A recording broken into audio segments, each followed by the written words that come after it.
University. San Diego State University has a long and proud athletics tradition. About 2 weeks ago, over the with John Marionato having a little turkey, and he presented a proposal to me, which was that we would join with Boise State, University of Houston, SMU, and the University of Central Florida in the Big East Conference. We conducted, over the last 2 weeks, an extensive review of this proposal, looking at the impact on our student-athletes, on our coaches and staff, on the opportunities for our fans and supporters to view games in person and on television, and looking at financial and other aspects of entering into this new arrangement. As part of this process, we shared information and consulted with a broad range of university constituents and external constituents. This included the Chancellor of the California State University System, the Chair of our University Senate, Bill Snavely, who's here today, the Faculty Athletics Representative, our Faculty Chair of the Intercollegiate Athletic Council, the President, Executive Vice President, and Vice President for Finance of our Associated Students. In addition, I spoke with the members of our Campanile Foundation Board, and Jim Sterk spoke with both his Director's Cabinet and our coaches and staff in the athletics department. Following this very extensive review, I'm pleased to announce that we will be joining the Big East in football as of July 2013. This change will provide extraordinary opportunities for our student-athletes, for our coaches and staff, for our alumni and supporters, and for the entire university. Now, in addition to thanking all of the parties I identified a minute ago, I want to thank Jim Sterk for his efforts and leadership.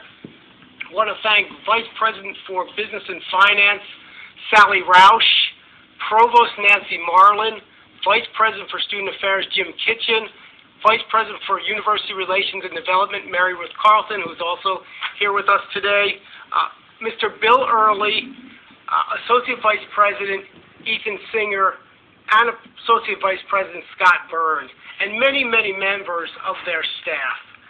Most importantly, I want to thank all of the current and former student-athletes, coaches, staff members, and supporters of our athletics program whose efforts over many years have made our current opportunities possible. Thank you, and now I'd like to ask Jim Sterk to share a few comments. Thanks, President Hirshman. As all of you can realize, this is a very historic day in our history, and by accepting this invitation to the Big East.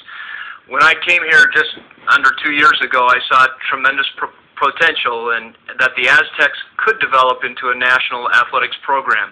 Had a lot of the foundation to do that. The success we've had in the last couple years at a national level hasn't hurt, but it hasn't happened overnight. The names of those responsible for building the program are too numerous to mention. However, starting at the leadership level with Presidents Steve Weber and now Elliot Hirshman, along with Vice President Sally Roush, are a good place to start. I may need to add, over the last 2 weeks, we want to add our wives to that list because we've been... There were several moments where my wife was very jealous of Jim, and she explained that to me. We've been spending a lot of time together for the last 2 weeks. You know, that leadership, as I've explained, and along with the combination of the facility improvements from a university and athletics-wide basis, our increased fan and donor support, like our Director's Cabinet and specifically Ron and Alexis Fowler, our high-quality coaches and staff, a Carnegie-rated high research institution, and a university that's attractive to so many people. And an example is the record number of applicants for admission for next fall. I think it's reaching 70,000. This move is very important in the continued development of San Diego State as a national institution. And as President Hirshman stated, it was just over 2 weeks ago that serious discussions with the Big East started. However, we've certainly been studying it for a while. When you look and think of a coast-to-coast league football is the one intercollegiate sport that you can take national. This year's 8-4 Aztecs that are bowl-bound played in 2 games in the Eastern time zone, 2 games in the Mountain time zone. So 4 of our 5 our away games were out of the Pacific time zone. So with divisional play, the travel will not be realistically any more than we experienced this year. A National League captures the attention of fans coast to coast. With the new members, the Big East Conference will continue to have the single largest media footprint in college football. The addition of the 5 new members increases the number of Big East potential TV households by more than 6% to a total of 28 million. The Big East Conference reaches more television households than any other conference in the country. Today is a day to talk about the Big East and our football program. There will be another day when we have another press conference, and we'll announce where the rest of our programs will be located. But it's really too early for me to talk about that, but you can safely say that there are multiple opportunities. In closing, I just want to reiterate that we're very, very excited. It's a significant day. The national level exposure for San Diego State University allows us playing football at the highest level, the automatic BCS bid with the Big East Conference, and assistance and support for all our programs that we can have the resources to compete nationally. With that, I'll close and open it up to any questions. And let me just add, as I said on the national teleconference, we're honored to be with so many great universities, and we're also excited to be competing at the highest level. So we're excited for them to bring it on with us, and we'll be competing with them in 2013. And open it up for questions. Chairman, was this more driven by the need to get TV dollars or to get a lock to the potential BCS bowl? Well, I think both of those and the addition of the national exposure, the opportunity to compete at the highest level, and also the dollars obviously help our program as we've struggled to combat the reduction in state support. We had over 1.1 million in state support for our athletics program drop this year, and we were able to do it for the short term with attendance and ticket sales, but long term we needed to help find a solution to help with that. Can you quantify how much more money you might be getting from the conference that you had last? Very good question. I think as we listen and know, there were 6 different media consultants that the Big East has used, and then each of the new members employed their own. I think some of the existing members, you heard from some of the existing members. So I think there's 10 to 12, media consultants that have weighed in on this. And the range, a conservative range is from $6.4 million to a range of $9 to $10 million. We've heard from different folks, and that's in relationship to 1.5 from our current television agreement. And so how does that revenue impact the athletic department here in the state? What does that mean? Well, you may know we've gone through the last 3 years. We reduced staff by 25, both coaches and staff, full-time and 12 part-time. Some of our programs don't have full allotment of coaches and staff members that they can have. We have the additional challenge of increased tuition throughout the system, and in California it increased significantly. And then the new Division I approval of the cost of education. That alone is probably a $400,000 to $500,000 number per year that are just to stay what we're doing right now. So a lot of this will help us just to maintain and grow our maintain. I would add, just in a sentence, an important aspect of this is financial stabilization. The additional revenue helps us to stabilize and support our current programs. Can you be a little more clear on where the money is going? I know you kind of touched on it a little bit, but it's a lot of money, and it's pretty tough out there for a lot of these students. Well, as I said, we're prior to when I arrived, there was a $3.3 million deficit, and so we've been cutting at that, and it has disappeared, but we don't want to have that again. And with the increased costs, it's a lot just to stay with what we're doing right now, and also adding back a few of those coaches that we've been missing, staff members, services to our student athletes, like academic support, medical support. Those are areas that we want to focus on and have the best student athlete experience we can. Our staff and coaches have done a great job and trying not to dip any, but they need some help, and that's. Will all the money go directly to the athletics programs, or will it go around? Well, I think at the end of each fiscal year, that decision would be made. Of where the program is. I think it's premature to talk about how we're going to spend the money that we don't have, but if we ever do run a surplus, then we'll consider how we're going to allocate that. Jim, do you know when you'll get the money? Is it when you officially come in 2013? You get the lump sum, or is it? Each year, and if you listen to the Big East call, they're negotiating the TV contract this fall. I think September of 2000 with ESPN and their current TV partners. So that, like the president said, we don't have the money. It's not there yet, but that's the prospects of with it, with being able to, the league being the largest, most household leagues in the country. The Big East is the last conference to negotiate, major conference to negotiate a TV contract, so they have that going for them, and there are people that are interested in carrying college sports. There's competition. And that's a year, right? 6.4. Yes. Yeah. Jim, what is it going to cost you to exit food stamp? That it depends on your last year's revenue. We budget revenue from the conference at $2.5 million, so it could be that. It just depends next year how the revenues come in and what level. It could be $3 million, it could be $2.5 million. It just depends on the revenues. But they basically keep the last year's revenue that you're in the league.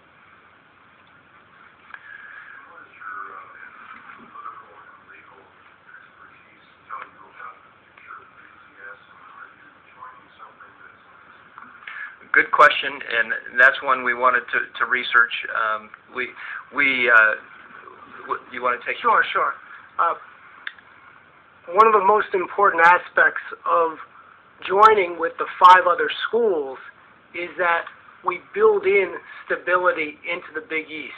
So now we take the 5 schools we came with, join the 5 current football schools, leverage that with all of the basketball schools, and build tremendous stability. And that positions us very well for BCS prospects and obviously for the associated automatic qualifier. But BCS disappears. right, this is still a good decision from the standpoint because of the opportunity that we have from a national spotlight, from the exposure, and from the revenue that's drawn from the television contract that's separate from the BCS. The BCS money, I think they estimated it's another $1.8 million in addition to the television money. So we're not counting on that as we develop scenarios of what could be the revenue from the Big East. Question, President Hirshman. There's been 2 significant tuition hikes for students.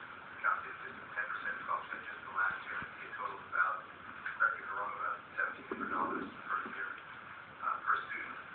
In 2004, I believe, the student athletic fee was increased from $30 to $190 in campus, and then again in 2009 from $190 to $350. And I know you've been very sensitive to these tuition hikes and to protests. Will you consider rolling back that student fee now that you have protected? So the need for the student fee, which is set by the CSU Board of Trustees, was directly associated with the reductions in state appropriation. It's in no way related to any of the prior issues associated with the athletic fees. And those fees are absolutely necessary, as Jim was outlining, for the athletics department to function and to serve students and this entire community.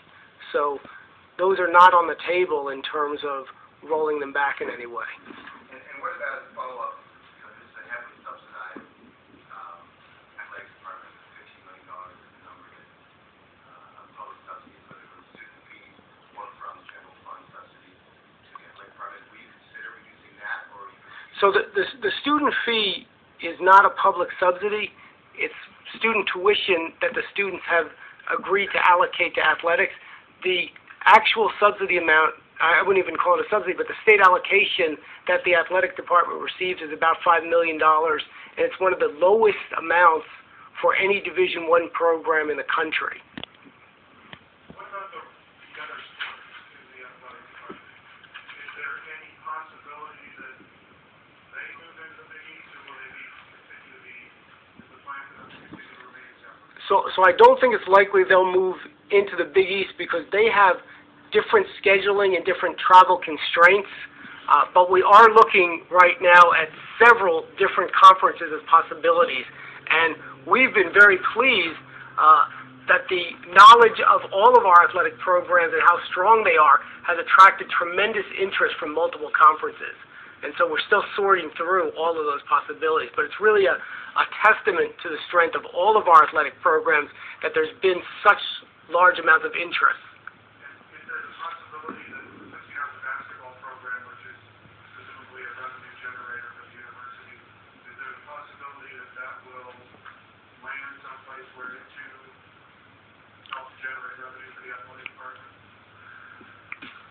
Well, it does generate revenue, like you said, and part of our agreement with the Big East, for instance, is the scheduling 2 home-and-home games in basketball, and so that was something that, like President Hirshman said, basketball, they play. We have enough trouble, with going to Wyoming and Colorado State and the missed class time. So we want to make sure that it's limited to the least amount possible. And so being able to stay within a region with our athletics program, the rest of our programs are important. And like we said, football is a little bit different. They play once a week. They play, usually on Saturdays, sometimes a Thursday or Friday or whatever. But for the most part, they play on the weekends. So the missed class time is at a minimum. So it's a mutual decision to not add basketball to the game? Yes, absolutely, absolutely. And it was also a mutual decision to have the home-and-home series with Big East teams to be determined. So we're really excited about that as a prospect for our basketball team. So they approach you about bringing basketball to Big East with football, and you guys said, or? It was a mutual decision that it just wasn't workable given all the scheduling constraints. Dr. Hirshman, I have a question. Sure. When you told Craig Thompson, Northwest Commissioner, to do this, what was his reaction? What did you feel about walking away from something that you wouldn't understand?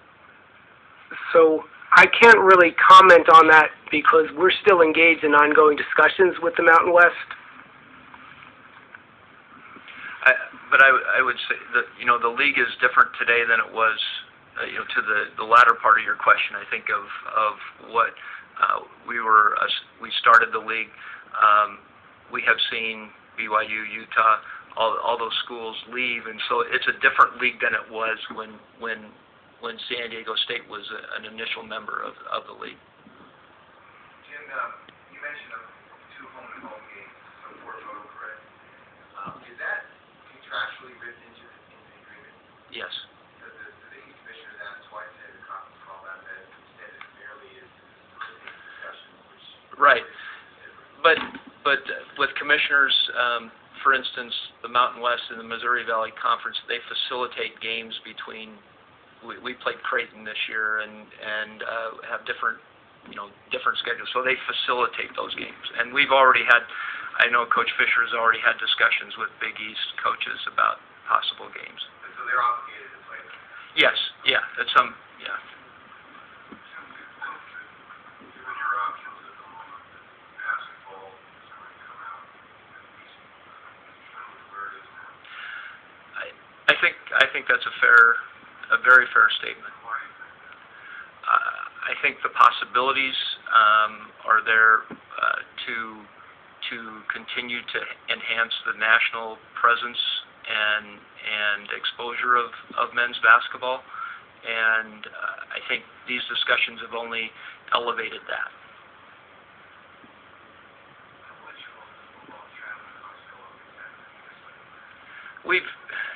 We've looked at it. It might be, but like I said, we went 2 times to the Eastern time zone this year, and so it might be a couple 100,000. We don't expect it 200,000 to 300,000 maybe. It just depends on your schedule. Each year your schedule changes, and how many, and how far you're going, and so I don't see it much different than this year. Right. We've heard some reports that were really outlandish about the increased cost, but when our folks did a detailed analysis of it, it was in this much more modest range.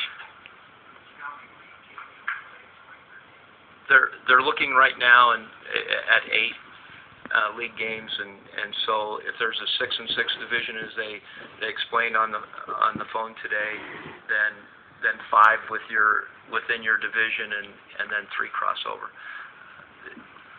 That could, it just depends on what they end up with.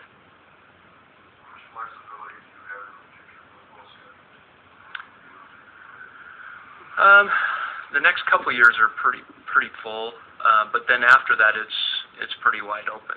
We have a few in there, a few games that are scheduled, but they're.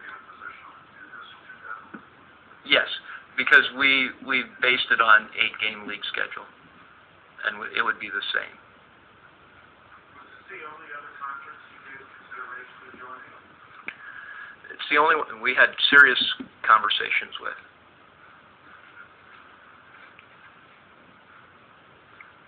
Can you sort of say now that you can wipe the sweat off your brow and say, thank God we got this deal done, because all the conferences and the whole situation is so fluid. So obviously it sounds like a good fit for you, but talk about the stance, the emotions where you're at.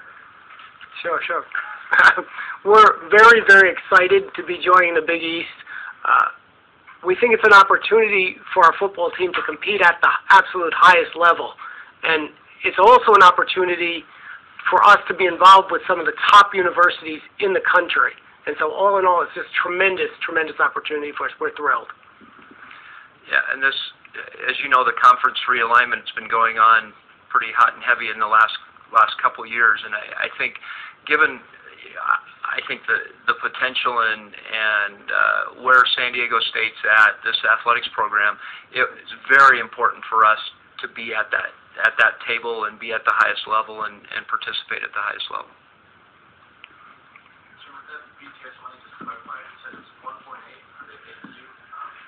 The bowls and the AQ, yeah, they're revenue sharing. Is that added, or is that already factored into the 6.4 to 9 million? No. Okay, so yeah, so that's something we're not counting on in case whatever happens with the BCS.